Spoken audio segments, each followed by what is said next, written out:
With the release of Scarlet and Violet's DLC Part 2 officially out now, all I can think about while mindlessly grinding for blueberry points is when will Generation 5 remakes be announced?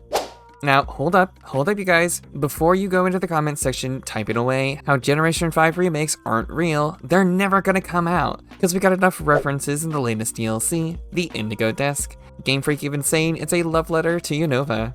Because if you guys didn't know, Indigo Disc does in fact take place in Unova. We even have the Chargestone Cave in Scarlet and Violet called the Chargestone Cavern. Now, while I have seen many others talk about whether we need remakes, how the remakes aren't coming, it's going to be Legends instead. It's not really a question of if we'll be getting the remakes of Pokemon Generation 5, it's when. Hey guys, Leyland here, and in this video we're going to be covering Generation 5 remakes. So, like I said, I don't think it's really a matter of are we getting the remakes of Unova. We are getting them. It's just like the Switch 2 that's currently trending on Twitter X. Once again, it's pretty obvious it is coming. Yet, I believe the main reason why so many people are against it is the last remakes that we got, Brilliant Diamond and Shining Pearl.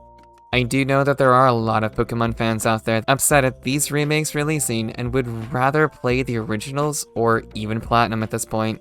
And it's because these are faithful remakes. They're exactly one-to-one of Diamond and Pearl with updated graphics and up-to-date Generation 8 mechanics.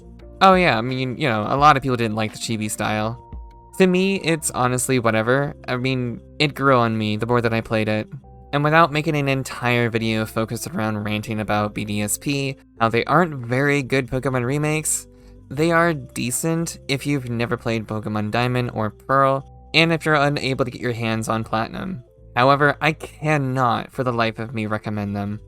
Now, the main reason of why I'm saying that it's obviously coming out, we have already had the remakes of 4 generations of Pokemon, 3 of which that are far better, with Pokemon Leaf Green, Fire Red, then Heart Gold, Soul Silver, and Omega Ruby and Alpha Sapphire. But the major differences between these games and BDSP is that these games were developed by Game Freak themselves, while BDSP were given to a studio called ILCA. For those that don't know at this point, they're the ones that developed Pokemon Home, and since then, they have been helping out in Scarlet and Violet, as well as Pokemon Sleep. So it's probably safe to say at this point that ILCA is here to stay. They are going to be continuing helping in the development of other Pokemon software and future titles. And to be honest, seeing what we got with BDSP, it's no surprise I'm a part of the group of fans that fears what's to come with Generation 5 remakes. If you're confused because I did say that ILCA had made faithful remakes, if you haven't played BDSP yet, the very sound of a faithful remakes, you'd think, wow, that's a good thing, right? Normally, you would be correct. Resident Evil 4 is actually a good example on how a faithful remake is good. Sadly though, the mainline series of the Pokemon games are a different story.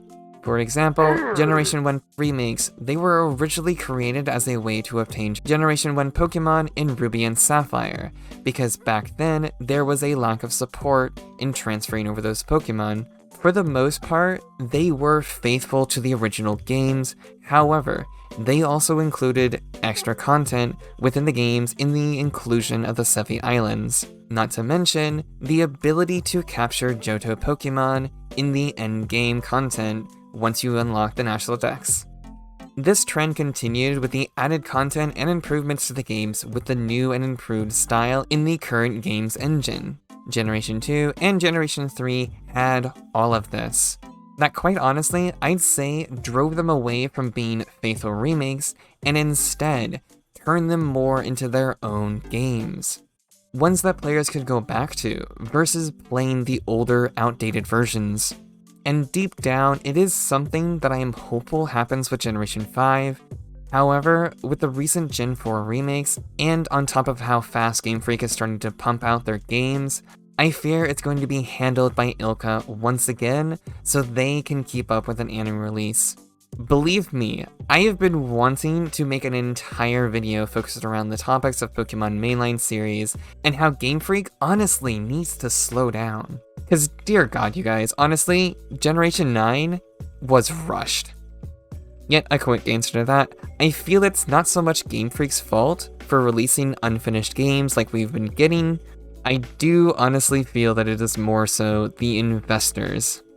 They know Pokemon is such a big money generator that the quality of the games themselves doesn't even matter to them at all. And with how well Generation 9 sold, which is roughly more than 22 million sales back in June of 2023, it was even reported as one of the best-selling Switch games of all time, despite how broken they were at launch. And even now, you guys are watching this video, how many obvious glitching and pop-in are you seeing? These games are insanely rushed. To be honest, I will be shocked if Game Freak skips Generation 5 remakes. Whether the Indigo Disc DLC for Generation 9 was a love letter or not, my hopes are that Game Freak themselves work on it and are allowed to take their time and announce it sometime next year, with potentially a 2025 release. Sadly though, I do feel it's going to be handed by Ilka. My only hope at this point is that they have taken the countless fans' feedback and concerns for BDSP and move away from just making faithful remakes and actually try and create remakes that we know and love. Because the sad part of all of this, despite Generation 5 reportedly being the worst generation of Pokemon games sold for their generation, that being roughly 15.6 million copies sold for Black and White, just barely surpassing Legends Arceus. Yet, for so many fans out there, Black 2 and White 2 being an absolute fan favorite in the entire series, and certainly among my top favorite games in the mainline series. They need to do this right, or else I doubt fans are going to be enjoying future remakes at this point. Because if they ruin these games making just faithful remakes with almost no added content or expanding of the story, no inclusion of Black 2 and White 2's content, it is not going to bode well.